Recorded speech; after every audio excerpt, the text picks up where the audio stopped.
राम जी, जय माता दी, वंदे मातरम। साथियों, आज मैं उस व्यक्ति से रूबरू कराना चाहती हूँ, उस महान शख्सियत से रूबरू कराना चाहती हूँ जिसने आगाज किया है, मतलब सौर ऊर्जा जो कंपनियां हैं, ये जो प्लांट्स लगाते हैं, इस पर जो खेजड़ी कट रही, इसका जो आगाज किया है इनके विरोध में, वो कौन है, इन्होंने कहां से शुरू किया है, ये अपना पूरा परिचय देंगे और एक बार सुनिएगा। और सबसे पहले तो मैं इनको कोटि-कोटि प्रणाम करना चाहती हूँ कि इतना लंबा संघर्ष इन्होंने किया है।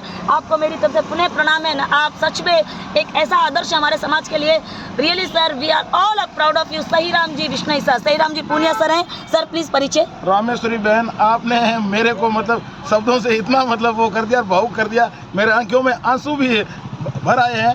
तो मैं सभी पर्यावरण प्रेमी साथियों से न्यून प्रणाम, सादर प्रणाम, सर्व समाज को प्रणाम करता हूँ कि 3 लोग से 3 करोड़ लोगों को मैं सादर प्रणाम करता हूँ और इस मानव समाज को प्रणाम करता हूँ कि आज एक जन आंदोलन इतना बड़ा खड़ा हो गया। ये हमारी आशा नहीं थी, लेकिन जब हम रिश्पाल फौजी, राम गोपाल जी, माल साहब और जो आपसे प्रणाम कर रहा हूँ, प्रत्यक्ष और अप्रत्यक्ष सभी लोगों को प्रणाम करता हूँ, सादर प्रणाम करता हूँ।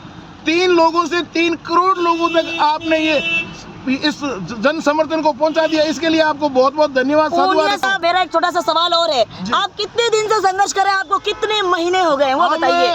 18 जुलाई से लगातार 18 जुलाई तपतपाती गर्मी इतनी बड़ी तेज थी और उस गर्मी के अंदर इसी गाड़ी से 3 लोग हम सोलर प्लांट को रुकवाने के लिए कुछ मैं बता दूं, हालांकि बताना नहीं चाहिए। बताइए, बताना चाहिए। साधन सहित हमारे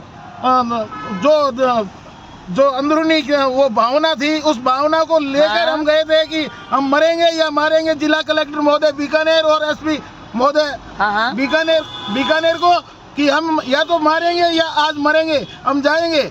मतलब मारवाड़ी में कहावत है, आपने मैं खापन चख लिया, खापन चख के और हम बीकानेर की उस नौका दैया की धरती पे गए और रात को हमने कुछ वहाँ फायरिंग वगैरह भी की। और हम बिल्कुल, और उसके बाद में जो अरबों खरबों में जो लोग वहाँ अपना उद्योग धंधा लगा रहे हैं, सोलर प्लांट लगा रहे हैं, उन लोगों को हमने हिला दिया 3 व्यक्तियों ने। उसके बाद में एक चौधरी साहब का हमें खेत मिल गया, कृष्णाराम जी गोदारा, जाट गोदारा है, और उनको भी हम नमन करते हैं, उनको भी प्रणाम करते हैं। उन्होंने बहुत कुछ हमें और इस मानव समाज को दिया और उन्होंने दूध, पानी, चाय, नाश्ता सब कुछ दिया। उससे लेकर प्रत्यक्ष और अप्रत्यक्ष सभी लोगों ने आज तक वहाँ खूब लोग धरने पे आए और खूब लोगों ने सहयोग किया। बीकानेर 26 दिसंबर को बंद रहा और आज ये जोधपुर बंद हो रहा है और इतना बड़ा शानदार और ऐतिहासिक, और जोधपुर वासियों को मैं बहुत बहुत धन्यवाद, साधुवाद कहना चाहता हूँ। आदरणीय सहीराम जी सर, मैं एक सवाल और जानना चाहती हूँ कि इसके बाद आपका पड़ाव क्या सांचौर, बाड़मेर, जैसलमेर आगे भी होगा? जी बिल्कुल। हम राजस्थान के पश्चिम जितने भी जिले हैं, कम से कम 12-13 जिला है, इनको सभी को कवर करेंगे। समय अनुसार इनको बंद करवाएंगे। लगभग 1-1.5 महीने के अंदर इन सभी जिलों के लोगों से अपील करवा के, अवगत करवा के और इनको पर्यावरण प्रेमियों को साथ में लेके ये बहुत बड़ा एक आंदोलन खड़ा करना चाह रहे हैं। पूनिया साहब, राजस्थान ट्री एक्ट बनाया जाए। है। पूनिया साहब, एक सवाल और है कि यहाँ सारे जिलों का कवर तो कर लेंगे, लेकिन फिर मुख्यमंत्री जी का जो मेन एकदम है मुख्यालय, उसको कब कवर करेंगे? क्योंकि अब तो फिर हमें मेन जाना पड़ेगा गढ़ में। बिल्कुल आपकी भावना सही है कि मुख्यमंत्री महोदय का जो जयपुर का जो कार्यालय है, उसको घेरने के लिए अपने पास में कम से कम 1 करोड़ की पब्लिक तैयार हो जाएगी। उस दिन अपन जयपुर कार्यालय को घेरेंगे और वो अपना अंतिम पड़ाव होगा और सफल पड़ाव होगा साथियों, और सफल पड़ाव होगा, और वो भी 36 कौम के साथियों के साथ होगा। इसलिए पूरे राजस्थान को जगाएंगे और राजस्थान को जगाने के बाद में वहाँ जाएंगे, सरकार चेत जाए। अगर सरकार नहीं मानी तो फिर आर पार की लड़ाई होगी, फिर वही होगा, खडाना होगा, रास्ता रोकेंगे, रेल की पटरियों उखाड़ देंगे, जाम कर देंगे, बैठेंगे, सब कुछ करने के लिए तैयार हैं। और शीश देने के लिए जो 363 हुआ है, उसका हो सकता है कई गुना ज्यादा हो जाए। तो साथियों आप सभी ने सईराम जी पूनिया साहब को सुना, सिर साटे रुक रहे तो भी सस्तो झाड़, पाछे हथियार पण घटे गुरु जम्बेश्वर यान। तो इसलिए अब वापस नहीं हटना है, पीछे नहीं हटना है, पीछे मुड़कर नहीं देखना है। और अगर आप पीछे हटे ना तो एक विष्णु के नहीं 36 कौम के प्रावण के मान सम्मान सब समाप्त हो जाएगा।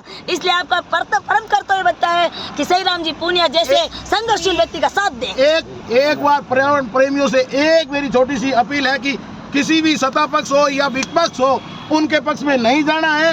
पर्यावरण अगर नहीं बचेगा तो न तो सत्ता पक्ष रहेगी और न विपक्ष रहेगा। इसलिए राजनीतिक पार्टियों का अपने को कोई किसी प्रकार का लेना देना नहीं है, उनके स्वार्थ में नहीं जाना है। अपने को स्वार्थ किसका देखना है? इस पर्यावरण का देखना है, इस जीव जंतु को देखना है, इन पेड़ों का पक्ष का अपने को न्याय करना है। इन सत्ता पक्ष की और विपक्षी पार्टियों के साथ में अपने को खड़ा नहीं रहना है। वो पार्टी अपने पास में आएगी, अपन पार्टियों के पास में नहीं जाएंगे। बहुत बहुत धन्यवाद। तो साथियों सईराम जी यहाँ पर सईराम जी थाने प्रेरणा कटो मिली, आप ही बाने बताओ, ये आपको इतना संघर्ष किया है। साथियों इनको जरूरत नहीं है, इनके बेटे जॉब में है, इनके पूरा परिवार सेटल है, इनको कुछ नहीं करना है। साथियों बिश्नोई समाज जागृति मंच संस्था एक काफी पिछले 4-5 वर्षों से जो चल रही है, और गुरु महाराज की प्रेरणा और एक सुरेश कुमार जी लोल है जो लांबा के हैं, मानपुरा भांटा के हैं, तो उनने एक बिश्नोई समाज जागृति मंच संस्था चला के ये इस प्रकार की प्रेरणा गुरु महाराज की जो, और पहले दिन हम नौका में जो कार्यशाला की थी गुरु महाराज की, और उस दिन से ही हमने एक कसम खाई थी कि पर्यावरण और धर्म स्वाभिमान पे ही कार्य करेंगे, जिएंगे तब तक। धन्यवाद साथियों। तो तमाम साथियों का फिर करबद्ध निवेदन करना चाहती हूँ कि ज़्यादा से ज़्यादा आप इस चीज़ को शेयर करें और ऐसे लोगों का साथ दें निस्वार्थ भाव से। देखो तो आरएलपी ने सपोर्ट करो, चाहे बीजेपी ने करो, चाहे कांग्रेस ने करो, चाहे फलानिया ने करा, चाहे धमाके ने करो, दौड़ा चौड़ा पजामा थारे ऑक्सीजन लावेला कोई नहीं, और उबा जाकोला कोरोना कॉल में थारे घरे कोई ऑक्सीजन सिलेंडर पुगार गयो के कोई कुतो ही कौन पुगार गयो एनी मोटुड़ा एनी धन्ना शेठ बड़ोड़ा बैठा है ए दौड़ा पैर इसको प्यांग मैं बैठ फिरे और आने सिर्फ वोट दे दिया करो और की मतलब कोई है। और ए थाने कोई पेड़ कटाई में सपोर्ट कौन करे? आज मैं थाने बता दूं कता के मोटुड़ा धन्ना शेठ रे नेतार ए फुलोनियो धमाकियो और कोई नहीं ए आपका बैनर लगा चौड़ा उड़ा हुआ रही हूं तो गु हाथी बात कहे ना आगे लागे भले एक कोई 10 लागो क्यों नहीं अगर कोई बात बोरी पवन पकाओ तो हाथी साथियों एक संत समाज से भी मेरा निवेदन है